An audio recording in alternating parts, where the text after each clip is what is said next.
Hello everyone, सबैजनालाई म चाहिँ छिरिङ ढेचुन लामा अनि मलाई चाहिँ भ्लगिङहरू यस्तो मनपर्छ कि अनि त्यही भएर भ्लग गरेको मेरो मिनी भ्लगमा वेलकम छ हजुरहरूलाई। अनि हामी चाहिँ बिहान 3:30 बजे उठेर हामी चाहिँ प्रोग्रामतिर लागेको। अनि यहाँ केटाहरू हेर्नुहोस् न, oh my God they are so much excited क्या।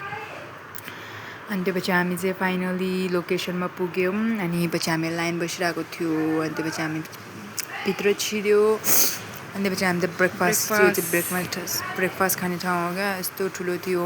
अनि त्यसपछि हाम्रो प्रोग्राम चाहिँ अन्डरग्राउन्डमा रहेछ क्या। अनि त्यसपछि हामी चाहिँ गयो अनि त्यसपछि हाम्रो त्यहाँ चाहिँ हाम्रो प्रेम भाइ हुनुहुन्थ्यो। प्रेम भाइले वेलकम भनेर पुरा खुसी हुँदै हामीलाई वेलकम गर्दै हुनुहुन्थ्यो। अनि त्यसपछि हल हेर्नु न, my God so much big, यति ठुलो थियो कि। अनि त्यसपछि हामी चाहिँ गएको अनि उहाँ चाहिँ हाम्रो सीता म्याम चाहिँ। अनि त्यसपछि सुरु हुनुभन्दा अगाडि चाहिँ डान्सहरू यसरी हुँदो रहेछ। अनि त्यसपछि डान्स गर्दै हुनुहुन्थ्यो अनि मलाई नि आऊ भन्दै हुनुहुन्थ्यो। म चाहिँ एकछिन भिडियो बनाउँछु भनेर अनि उहाँलाई साइन देखाएर अनि मैले एकछिन भिडियो बनाएँ। हेर्नु न, my God so many people. यो क्यामेरामा जति क्याप्चर गरेको छ त्योभन्दा पनि धेरै थियो क्या। अनि हाम्रो यहाँ चाहिँ हाम्रो भुटानिस म्यामहरू पनि हुनुहुन्थ्यो। अनि त्यसपछि हाम्रो प्रोग्राम सुरु भएर अनि उहाँ चाहिँ अब हाम्रो सक्सेसफुल बिजनेसहरूलाई अगाडि बढाउँदै हुनुहुन्छ। अनि उहाँ चाहिँ एकदम सक्सेस भएर अहिले एकदम लग्जरियस लाइफ बिताउँदै हुनुहुन्छ। अब उहाँको कुरा गरेर त अब साध्यै छैन। अनि त्यसपछि उहाँलाई जुन रेस्पेक्ट पाउनु भएको थियो, he really deserve it because उहाँले धेरै स्ट्रगल्स गरेर यहाँसम्म आउनुभएको। अनि त्यसपछि उहाँको स्पिच वाज सो एनर्जेटिक अनि राम्रो थियो। उहाँ चाहिँ हाम्रो फाउन्डर हाम्रो बिजनेसको।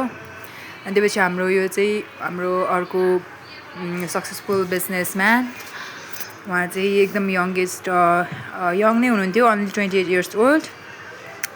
अनि उहाँ यत्रो सानो एजमा हेर्नु न, माई गॉड कति रेस्पेक्ट पाउँदै हुनुहुन्छ।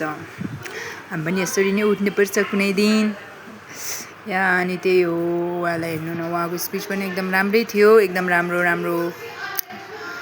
थियो। अनि त्यसपछि राम्रो नलेजेबल धेरै कुराहरू सिकेँ उहाँकोबाट पनि। अनि त्यसपछि उहाँले चाहिँ त्यही उहाँको जर्नीहरू अनि तिनीहरूको बारेमा भन्दै हुनुहुन्थ्यो। अनि त्यसपछि चाहिँ यो पछि धेरैको भन्नुभएको थियो अनि सबैको चाहिँ क्याप्चर गर्न पाएन। अनि यो चाहिँ हाम्रो मेडल सेक्सन अब एचिभ गरेको उहाँहरूलाई मेडल F2 अनि F1 भएकोलाई उहाँलाई मेडल लगाउँदै हुनुहुन्छ। हेर्नु न, उहाँहरू कति सानो हुनुहुँदो रहेछ। सानो एजमा यत्रो एचिभमेन्ट गर्नु भनेको इट्स नट सानो कुरा होइन नि त। अनि हेर्नु न मान्छे, ओ माई गॉड मान्छे त यति धेरै थियो कि आँखाले क्याच भएको थिएन। अनि यति नै थियो, भिजुअल एकदम रमाइलो भयो। सो त्यो पछि चाहिँ अब मेरो यहाँ कुनै क्लिपहरू राखिदिन्छु, हजुरहरू हेर्नु होला है। नामै बिर्सेको साथीहरू होइन। सलिना म्याम कस्तो लाग्दैछ हजुरलाई? एकदम रमाइलो खुसी लागिरह। अब यो जाँदाखेरि अब यत्रो बिल्डिङ बाइ द वे यत्रो बिल्डिङहरू होइन, रमाइलो लागिरहेछ ल। ठिक छ, हाम्रो यहाँ अर्को म्याम हुन्छ सुशीला म्याम, कस्तो लागिरहेछ हजुरलाई? रमाइलो लागेछ मलाई त, फर्स्ट टाइम भएर होला रमाइलो लागिरहेछ। के चाहिँ राम्रो लाग्यो अहिलेसम्म हजुरलाई? जनता जान्न चाहन्छन्,